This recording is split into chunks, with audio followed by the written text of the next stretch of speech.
IAS अफसर इफ्तिखारुद्दीन के मामले में SIT के DG CBCID आज कानपुर पहुंचेंगे।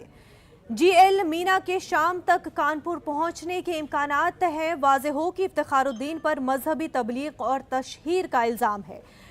उत्तर प्रदेश की हुकूमत के नोटिस लेने के बाद कार्रवाई शुरू हुई थी। इफ्तिखारुद्दीन के खिलाफ बढ़ाई गई जांच पर अक़लियती तबके में नाराज़गी पाई जा रही है। सियासी और समाजी तंजीमों के लोगों का मानना है कि इलेक्शन के पेश नज़र अहम और पढ़े लिखे मुसलमानों के खिलाफ योगी हुकूमत इस तरह की कार्रवाई कर रही है। कलीमुद्दीन के बाद अब इफ्तिखारुद्दीन को नया हदफ बनाया जा रहा है।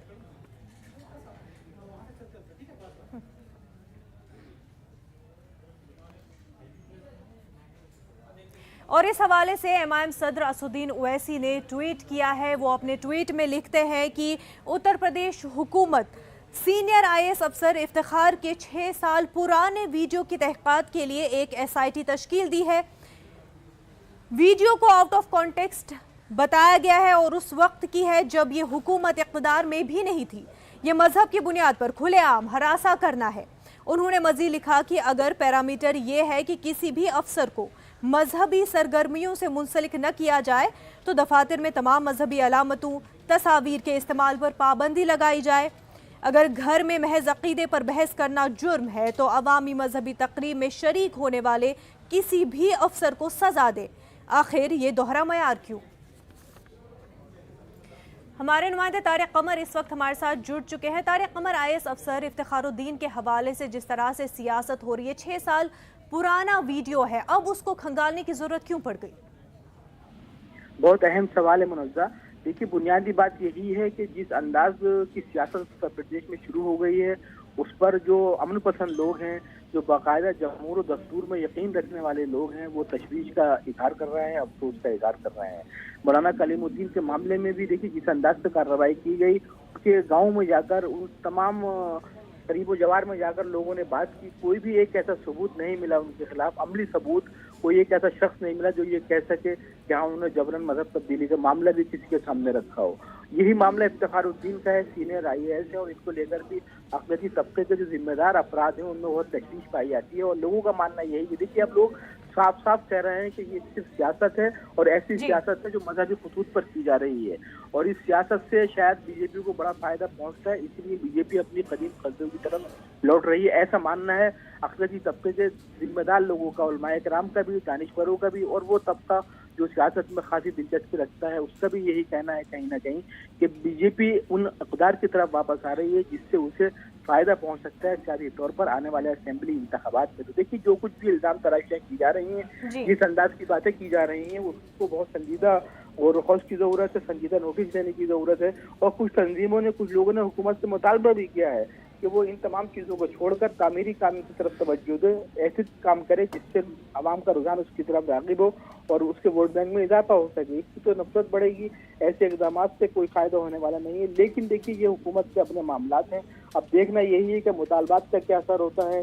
जो गम गुस्सा है खास तौर से अक़लियती तबकों में और अमन पसंद शहरियों में, उनकी यानी क्या कोई रद्द-ए-अमल सामने आता है, तो ये देखने की बात है। लेकिन फिल वक्त तो यही है मुनव्वा कि जिस अंदाज की कार्रवाइयाँ की गई हैं उस पर एक बड़ा तबका हुकूमत से नाराज नजर आता है। बिल्कुल तारिक कमर, और वहीं जहां पर इसको इलेक्शन से जोड़कर भी देखा जा रहा है, लेकिन कई सवाल भी उठाए जा रहे हैं। असदुद्दीन ओवैसी ने ट्वीट भी किया और ये कि फिर तो सभी अफसरों पर कार्रवाई होनी चाहिए। अगर मजहब की ही बात है तो वो अफसर भी जो मजहबी प्रोग्राम में शरीक होते हैं तो कार्रवाई उन पर भी होनी चाहिए। बिल्कुल, देखिए जहाँ तक असदुद्दीन ओवैसी के मुताबिक का मामला है तो उसमें उन्होंने जो आवाज़ें उठाई हैं तो वो जाहिर है कि वो आईन और दस्तूर की रोशनी में उठाई हैं। अगर वाकई किसी एक खास अफसर को टारगेट किया जाता है तो ये अपने आप में बहुत अहम बात है, काबिल गौर है, और कुछ लोगों ने इसे काबिल मजम्मत भी करार दिया है। तो जाहिर है कि अगर ये तशहीर तबलीग का मामला आदमी घर पर रहकर कर रहा है और उसमें कोई दस्तूरी कोई परेशानी नहीं है, आइन और दस्तूर उसकी इजाज़त देता है तो उसमें कोई दुश्वारी होनी नहीं चाहिए। लेकिन देखिए, बार बार वही कहा जाता है कि जाहिर है कि एक माहौल क्रिएट करने की कोशिश की जा रही है, एक ऐसा माहौल जिससे एक मखसूस जमात को फायदा पहुंच सकता है, एक ऐसा माहौल जिससे लोगों में मजहबी बुनियाद पर तफरीक पैदा हो सकती है। तो ये कहीं ना कहीं हमारे जमहूर के लिए, दस्तूर के लिए भी नुकसानदेह है, मुल्क के लिए भी नुकसानदेह है, और उन तमाम अमन पसंद लोगों को तशवीश में मुब्तला कर रहे हैं ये इक़दाम। جو بہت امن و سکون کی زندگی بسر کرنا چاہتے ہیں، جو ہندوستان کو بہترین مثال سمجھتے ہیں جمہور و دستور کی منزہ۔ طارق، لیکن جب ہم اس طرح کی کارروائی دیکھتے ہیں کہ حکومت کی جانب سے افسران پر ہی ہوتی ہے، IAS عہدے پر جو ہے، تو ایسے میں اس ریاست کی ایڈمنسٹریشن پر کس طرح کا اثر پڑ سکتا ہے؟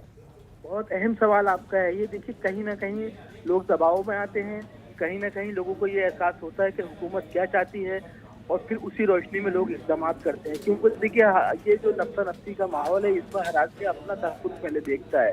تو ہم نے یہ بھی دیکھا ہے کہ جب کسی ایک افسر پر کارروائی ہوتی ہے تو دوسرے لوگ محتاط ہو جاتے ہیں، لیکن یہ بھی ساتھ میں دیکھا جا رہا ہے کہ اس انداز کی کارروائیوں کے مقابل کوئی مجموعی طور پر آواز نہیں بلند ہوتی ہے، چاہے وہ IAS لوبی ہو، چاہے وہ اقلیتی طبقے کے علماء کرام ہوں، چاہے دانشور ہوں، کوئی بھی اجتماعی طور پر آواز اٹھانے کے لیے تیار نہیں ہے۔ یہ بالکل وہی معاملہ ہے کہ سب اپنے اپنے تحفظ میں مبتلا ہیں، سب خوفزدہ ہیں، اور مجموعی طور پر کوئی آواز احتجاج بلند ہوتی نظر نہیں آ رہی ہے۔ جی بالکل طارق قمر، بہت شکریہ تمام تر تفصیلات کے لیے۔ جموں کشمیر کے بارہ مولہ میں فوج کی جانب سے انجام دیے گئے اوڈی آپریشن کے دوران گرفتار کیے گئے پاکستانی ملیٹنٹ کو فوج نے میڈیا کے سامنے پیش کیا۔ اس دوران اس نے یہ بات تسلیم کی ہے کہ وہ پاکستان کا رہنے والا ہے اور پاکستان میں اسے دہشت گردی کی تربیت دی گئی تھی۔ اس کا کہنا ہے کہ خود سپردگی کے بعد ہندوستانی فوج نے اس کے ساتھ اچھا برتاؤ کیا۔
ہم چاروں کو کشمیر میں آنے کا تو ہم نے تو پیار کیا، پیار کر رہے ہیں، ہم نے پیار کیا، اور لوگ پیار کرنے کے بعد ہمیں پاکستان کے لوگ شیر کیمپ ہے، پھر پاکستان ہے تو اور 5 مہینے کی 2 کنیز دیا اور 1 کی قسم دیا۔ ہم نے سامان لیا، راشن دیا، کام دیا، 8 مہینے کا سامان تھا۔ دیکھا کہ ہندوستان آرمی نے علاقے کو گھیرا اور سیل کر لیا تھا۔ سیل کرنے کے بعد انہوں نے اعلان کیا، جو پڑا تھا انہوں نے اعلان کیا، کلب کرا کے اپنے آپ کو ہمارے والے کر دو، ہم آپ کو کچھ نہیں دیں۔ یقین ہے ہم نے لڑائی میں، لیکن جو میرے ساتھ انس بھائی تھا، وہ پرانا بندہ تھا، اس نے فائر کر دیا پر مارا گیا، کیونکہ ہندوستانی آرمی کے جوان کو فائر کیا، فائر مارا اس نے۔ پھر واقعی کاروائی میں ہندوستانی آرمی نے فائر کھولا، اس میں ساتھ وہ آدمی تھا انس، اس کو تو مار گیا ہے۔ اعلان کیا تو ہندوستانی آرمی نے سرنڈر کیا۔ سرنڈر کرنے کے بعد مجھے ایسا کیا کہ مارا پیٹا نہیں، بھائی کی طرح میٹر کی طرح رکھا، سرنڈر کیا، منسٹر سے پہنچ گیا۔ اس ظلم زیادتی قیدی نہیں بنانا، ابھی انسانی حقوق نہیں، ظلم زیادتی نہیں کی۔ تو میں کوشش کرتا رہا، کچھ مارا پیٹا نہیں مجھے جیسے قیدی نہ پانا، لیکن میں نے غلطی کی، میں نے غلطی کا احساس ہے، میں نے بے وقوفی کی ہے۔